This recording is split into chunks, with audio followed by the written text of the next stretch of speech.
Halo semuanya, selamat datang di podcast with Pengmas. Nah, teman-teman, ini adalah episode pertama dari podcast kali ini. Oke, jadi kita kali ini kedatangan tamu spesial yaitu Alfarizi, teman-teman. Beliau adalah orang Kopo asli.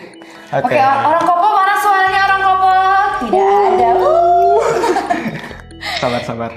Ya, nggak apa-apa. Oke, jadi pertama-tama berapa lama sih perjalanan dari Kopo untuk menuju ke sini? Normalnya 45, Normalnya 45 menit ya. lah. Kalau macet dikit ya sejam lebih lah. Oke, Paris, kamu ada kendala gak sih setiap kamu kan mahasiswa ya? Betul, Mas. Terus itu selain perkuliahan ada ikut organisasi gak atau kesibukan lain sih di luar perkuliahan? Oke, kebetulan saya juga ikut organisasi di kampus itu. Baik organisasi mahasiswa maupun yang himpunannya. Oh, berarti mengikuti dua organisasi sekaligus. Dua organisasi, betul. Masya Allah, sangat luar biasa keren. ya. Dan Bintang di tamu himpunan juga saya ada kerjasama dengan pihak luar.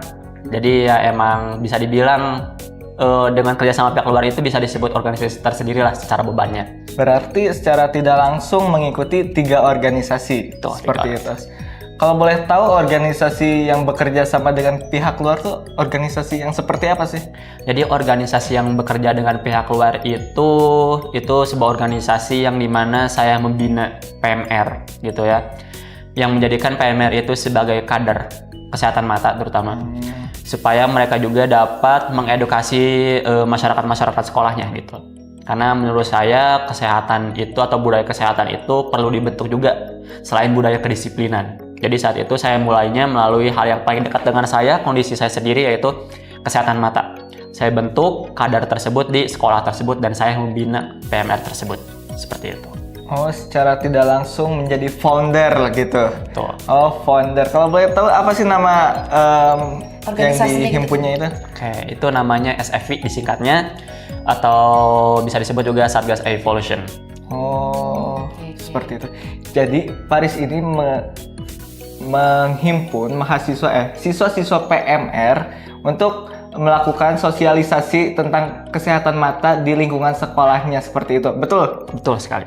Luar biasa sekali. Jadi memang banyak yang kurang peduli terhadap kesehatan mata, apalagi sekarang tuh kesehatan mata tuh sangat diacuhkan. Padahal kita sendiri itu sangat bergantung pada digital, yang dimana digital itu sangat bahaya langsung terhadap kesehatan mata, seperti itu. Betul sekali. Masya Allah. BTW aku dari tadi tuh salfok ya. Ini kacamata Faris tuh tebal banget. Ukuran berapa sih Faris? Iya ya. Ini tebal karena di ukuran -9,5. Minusnya doang. Minusnya doang. Emang ada apa lagi sih? Aduh. Terus mungkin ada mata berbayang atau mungkin astigmat atau silinder lah mungkin. Silinder. Di Silindernya? -4,5. -4,5 silinder. untuk silindernya. Oh, itu sangat tebal banget ya. Tebal banget. Itu gak kebayang nggak sih kalau Paris tidak menggunakan kacamata, penglihatannya seperti apa sih itu? Ya buram. Buram sekali ya. Wih. nggak Mungkin kebayang. paling jelas mungkin ya segini mungkin. Kalau tanpa kacamata saya mungkin bisa melihat paling jelasnya segini. Kalau lihat dari yang jauhnya buram. Oh, itu sejak kapan sih kamu tahu kamu memiliki minus? Pas tahu itu pas pertama kali dicek sama orang tua. Kalau seingat saya, umur saya lupa. Mungkin di kelas 4 SD, semester 2 kalau nggak salah. Di 4 SD saya diperiksa, terindikasi rabun jauh. Diperiksa lebih lanjut ke optik dan memang betul saat itu saya ada kondisi rabun jauh seperti itu. Jadi emang harus menggunakan kacamata seperti itu. Namun saat itu kondisinya ukurannya itu nggak sebesar sekarang gitu. Jadi itu masih kecil di -1-an gitu. Jadi terus meningkat seperti itu. Bahkan dulu tuh saya dari kecil pas pertama kali pakai kacamata sampai sekarang itu masih bisa menggunakan berbagai jenis frame yang menurut saya itu nyaman dan bagus gitu, yang sesuai dengan apa yang saya suka gitu. Namun untuk sekarang mungkin nggak terlalu bisa karena memang ukurannya besar dan juga lensanya tebal, jadi nggak semua frame itu cocok dengan lensa kacamata saya gitu. Nah, kalau boleh tahu nih, faktor yang bisa bikin Faris ada minus nih ya, itu apakah dari habit atau mungkin dari gen orang tua juga bisa kan? Bisa Ya? dari keturunan mungkin. Kalau pas itu awal-awalnya habit memang berpengaruh, sangat berpengaruh. Walaupun saat itu saya nggak terlalu megang HP ataupun belum kenal dengan HP, namun saat itu saya lebih sering nonton TV. Jadi sehingga saat nonton TV itu saya abai terhadap jarak. Jadi saya lebih sering menonton secara dekat gitu. Itu secara habit yang saya yang buruk gitu. Di sisi lain kalau secara genetik itu emang kebetulan ada keturunan dari kedua orang tua. Namun kedua orang tua emang nggak terlalu punya ukuran yang besar gitu, cuma kecil doang. Jadi yang emang paling berpengaruh itu di habit gitu. Apalagi saat itu emang saya sekolah SMK, RPL gitu ya, ngoding di depan laptop, dan juga saat itu masa-masanya COVID gitu ya. Jadi itu sarang habit yang buruk sekali COVID itu. Oke. Dengan mengikuti kesibukan organisasi, mungkin ada yang lain nggak selain organisasi? Kalau selain organisasi, kebetulan saya juga emang saat ini mencoba untuk aktif ikut lomba-lomba yang saya minati gitu ya, kayak esai, paper, kayak gitu. Jadi Faris ini sangat luar biasa ya teman-teman.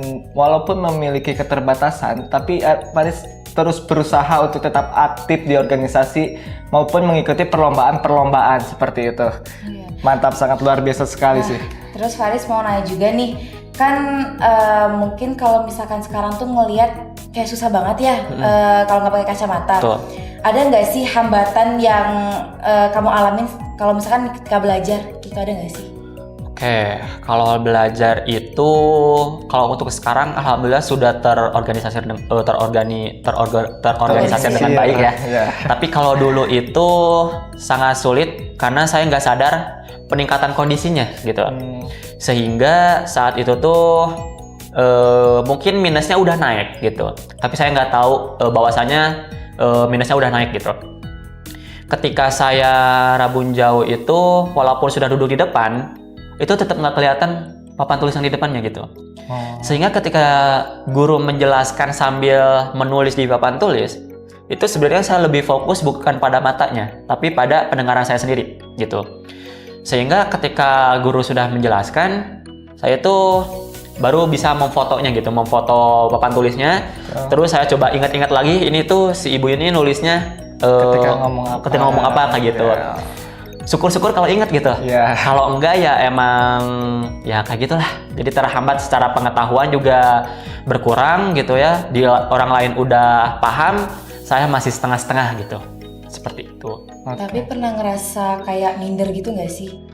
Kalau minder jawabannya iya, betul, sangat minder. Apalagi kalau seandainya mengakui ketika ditanya sama guru, mungkin guru itu nyadar bahwasanya pakai kacamata itu mungkin aja nggak kelihatan gitu ya untuk melihat ke papan tulis.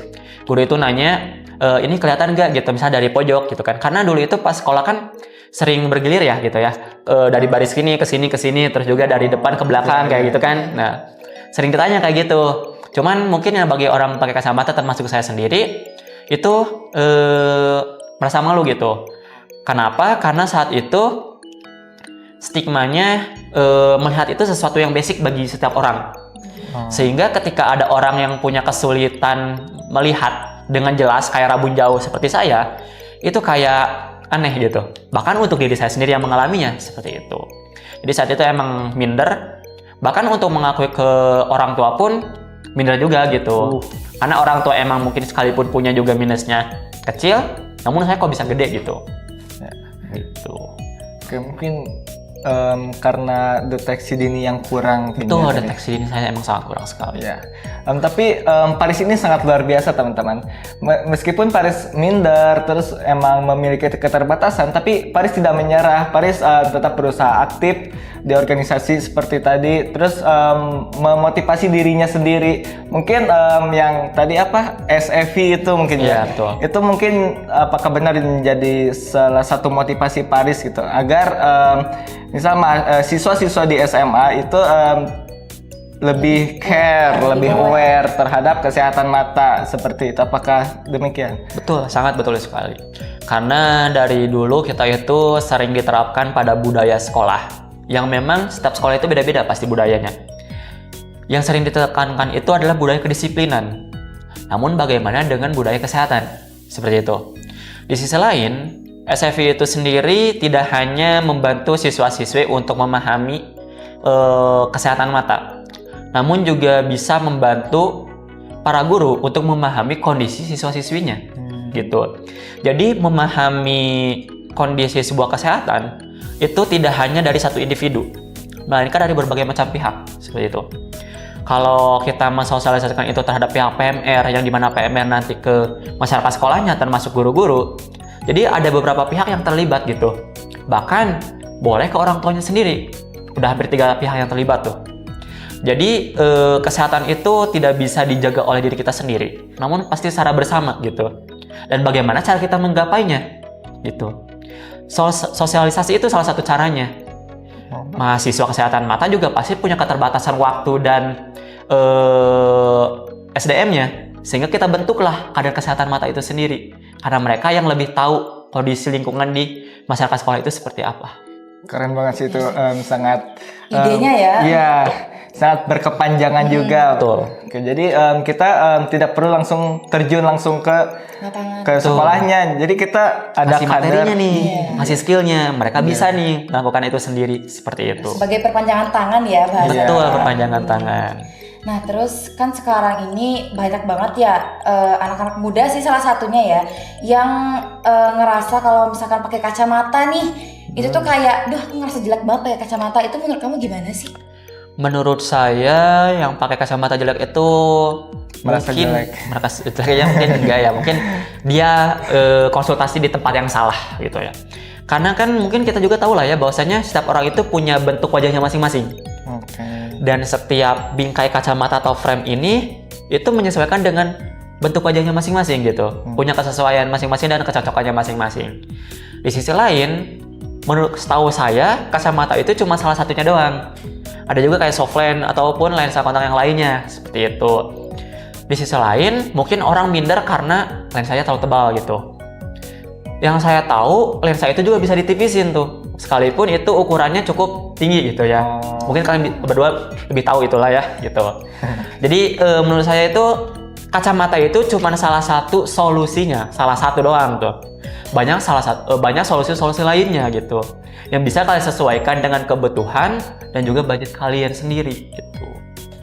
Dan pemilihan tempat untuk konsultasi juga sangat penting gitu. Jangan sembarangan percaya melalui yang konsultasi secara online dan lain sebagainya gitu. Datanglah pada ahlinya gitu. Seperti itu. Nah terus kalau misalkan nih ada yang ngerasa takut buat periksa mata, itu gimana sih menurut kamu biar mereka tuh termotivasi buat bisa periksa mata gitu? Padahal kan menurut saya nih ya, periksa mata tuh kan sangat-sangat dibutuhkan kan. Betul. Nah itu tuh menurut kamu gimana? Kalau menurut saya, bagi diri mereka sendiri itu dipengaruhi oleh stigma sosialnya, kayak gitu. Tapi ketahuilah bahwasanya stigma sosial itu tidak bisa kalian ubah secara cepat. Tapi bisa kalian ubah dari diri kalian sendiri. Kalau stigma tersebut tertanam ke diri kalian sendiri, maka ubah dulu dari diri kalian sendiri gitu. Karena kalau kalian udah tahu nih bahwasanya cek mata itu penting, ya udah gitu. Karena itu buat kebaikan diri kalian sendiri gitu, bukan buat orang lain gitu. Kalian jadi contoh untuk diri kalian sendiri, baru ke orang lain gitu. Stigma sosial itu sesuatu yang sebenarnya bisa masuk dari telinga kanan keluar dari telinga kiri gitu. Nggak harus kalian pendam pada otak kalian, nggak harus gitu. Seperti itu menurut saya, stigma sosialnya itu ubah dulu dari diri kalian sendiri gitu. Ya karena pemeriksaan mata itu sangat penting ya. Betul sekali. Apalagi sekarang kan ada CKG gitu kan. CKG, betul. iya. Dari puskesmas seperti itu biasanya. Terus ada gak sih ini tips sederhana ini untuk menjaga kesehatan bagi pelajar atau mungkin mahasiswa? Oke. Nah, teman-teman dengerin ya, catat kalau perlu. Mungkin bagi teman-teman juga udah tahu ya bahwasanya pengecekan mata itu penting. Itu salah satunya. Setahu saya itu 6 bulan sampai 1 tahun sekali lah setidaknya, itu minimalnya. Lalu mungkin kalian akan akrab dengan aturan 20-20 seperti itu. Setelah 20 menit melihat objek, kalian istirahatkan selama 20 detik dengan cara melihat objek melihat objek sejauh 20 kaki atau 6 meter seperti itu. Nah, saran saya pribadi yang saya terapkan yang menurut saya worth it itu bagi kamar kalian ataupun di ruangan terbatas baik kelas maupun kantor gitu ya, coba kalian pajang sebuah dekorasi gitu. Dekorasi Buat yang apa tuh? Jadi gini, dekorasi yang kalian sukai itu bisa membantu relaksasinya. Oh. Misal nih, dinding kalian itu polosan doang gitu. Ya. Kalian ingin nerapin aturan 20-20. Ya. Gitu kan. Udah main HP nih ya. Kalian lihat nih ke dinding. Tapi kan jenuh. Boring ya. Boring ya kan? Lebih asik di handphone. Ya. Oke. Sekali 2 kali masih bisa dilaksanain. Tapi kalian main handphone berapa jam gitu kan? Ya. Seperti itu. Ini bahaya ya kalau lihat Bahayanya. handphone terus. Tapi beda ceritanya kalau sananya kalian pasang poster idola kalian gitu. Waifu. Nah, waifu boleh nih kalau yang wibu nih. Waifu banget. nih, kalian lihat nih, aduh cantik banget gitu kan. Gitu. Ternyata relaksasinya itu bisa jauh lebih lama gitu. Sekalipun jaraknya itu nggak sampai 6 meter pun gitu ya. Jadi seenggaknya secara warna lebih rileks gitu ya, secara objek lebih menenangkan gitu. Jadi itu membantu sekali untuk aturan 20-20. Ini lebih gitu. ke psikolog. Ini psikologinya itu sangat berpengaruh, teman-teman. Oke. Di sisi lain, mungkin hal-hal basic di handphone kalian kayak mode gelap itu juga sangat berpengaruh. Terus juga kayak anti gores yang anti radiasi juga, anti radiasi sinar biru juga sangat berpengaruh. Kacamata juga ada nih, kacamata anti radiasi juga itu sangat berpengaruh sekali. Oh, tuh catat teman-teman, itu tips yang sangat bermanfaat dari narasumber kita yang luar biasa. Oke, terakhir nih, ada nggak sih pesan untuk teman-teman yang memiliki keterbatasan penglihatan seperti minus tinggi mungkin, ada gak? Motivasi. Ya. Pastinya ya. Kalau tadi kan mungkin teman-teman sekalian itu menyebutnya sebagai keterbatasan ya, oke. Tapi mungkin bagi kalian penglihatan yang buruk ini nggak sampai bisa disebut keterbatasan gitu. Tapi kok bisa sih kita sebut sebagai keterbatasan gitu? Keterbatasan ini bisa kita sebut ketika kalian tidak bisa memanajemennya dengan baik. Seperti itu. Ketika kalian tidak bisa menanganinya dengan baik, sehingga tingkat keparahannya pun akan terus meningkat gitu. Saya sendiri awalnya cuma -1 gitu ya, sehingga saya sampai sekarang bisa minusnya tinggi. Nah, kalau dengan minus tinggi segini kan otomatis udah bisa disebut keterbatasan untuk penglihatan saya sendiri gitu. Sehingga pahamilah bahwasanya kesehatan itu bukan sesuatu yang tidak boleh dihindari gitu.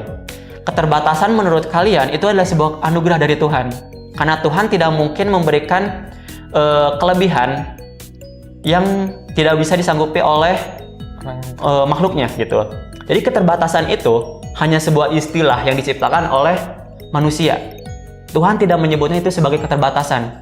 Sekalipun kalian mungkin punya keterbatasan yang jauh lebih kurang dari saya, misalnya cacat atau segala macamnya gitu. Bagi saya sebuah keterbatasan itu hanya point of view dari manusia, bukan dari Tuhan itu sendiri. Dan jangan terpengaruh oleh stigma sosial. Kenapa? Karena setiap orang punya sudut cara pandangnya masing-masing. Dan cara mereka melihat sebuah hidup itu bisa baik, bisa buruk gitu. Namun ketika kalian ingin melihat suatu sudut pandang dengan baik, itu dimulai dari diri kalian sendiri ke orang lain, bukan dari orang lain ke diri kalian sendiri. Jadi ubahlah stigmanya dimulai dari diri kalian sendiri. Oke, mantap, luar biasa. Mungkin yang dapat kita simpulkan tuh jadi dari diri sendiri, baru ke orang lain, seperti itu. Jadi terus jangan mengharapkan dari orang lain ke kalian. Seperti itu. Ya, sangat luar biasa. Mari kita juga berikan. Jangan mendengarkan stigma dari orang lain ya. Jadi kalian tetap percaya sama diri kalian sendiri gitu. Jujur ini obrolannya dapat insight yang banyak banget ya teman-teman ya. Bermanfaat sekali. Terus buat teman-teman nih yang mungkin punya keterbatasan ya, dan ini tuh bukan akhir dari segalanya gitu. Jadi buat teman-teman kedepannya mungkin lebih dijaga lagi kesehatan matanya, dan terutama jangan minder dan jangan dengerin stigma dari orang-orang luar gitu. Mungkin ya kalaupun kalian dengerin, anggap aja itu jadi motivasi buat kalian gitu. Baik, mungkin itu saja podcast untuk di episode kali pertama. Oke. Saya Raffi dan saya Isti. Kami pamit undur diri. Bye-bye.